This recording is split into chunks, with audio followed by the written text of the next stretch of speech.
غلام یاسین کھوکر کی رپورٹ کے مطابق جامعہ انوار بارو ہیڈ فردوس چک نمبر 69 TVA نوتک کے زیر اہتمام محترم حضرت علامہ محمد الیاس باروی نے 16ویں سالانہ جلسہ بسلسلہ عظمت مصطفیٰ صلی اللہ علیہ وآلہ وسلم دستار فضیلت طلبہ کرام کا شاندار پروگرام انعقاد کیا۔ آپ دیکھ رہے ہیں آج تک نیوز، خبر سچ کے ساتھ۔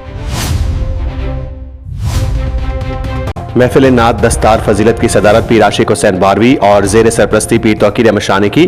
محفل میں تلاوت قاری عبدالغفار اور ملک کے نامور نعت خواں منظور حسین کملا آف ڈیرہ غازی خان نے سرکار کی بارگاہ میں گلہائے عقیدت پیش کیا۔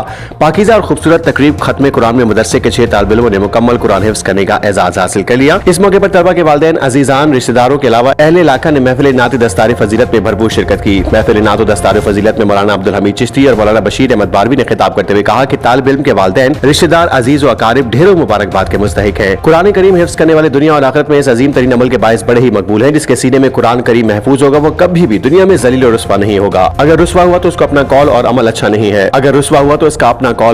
نہیں ہے انہوں نے کہا کہ ہمیں چاہیے کہ ہم اپنی اولادوں کو قرآن کریم کی عظیم تعلیم سے وابستہ کر کے حافظ و حفاظ کلام بنانے میں اہم کردار ادا کر کے اللہ تعالیٰ کی خوشنودی حاصل کریں۔ محترم جامعہ انوار بارو ہیڈ فردوس حضرت مولانا محمد الیاس باروی اس خوبصورت محفل نعت دستار و فضیلت پر خراج تحسین پیش کرتے ہیں۔ اہل علاقہ بہت خوش نصیب ہیں۔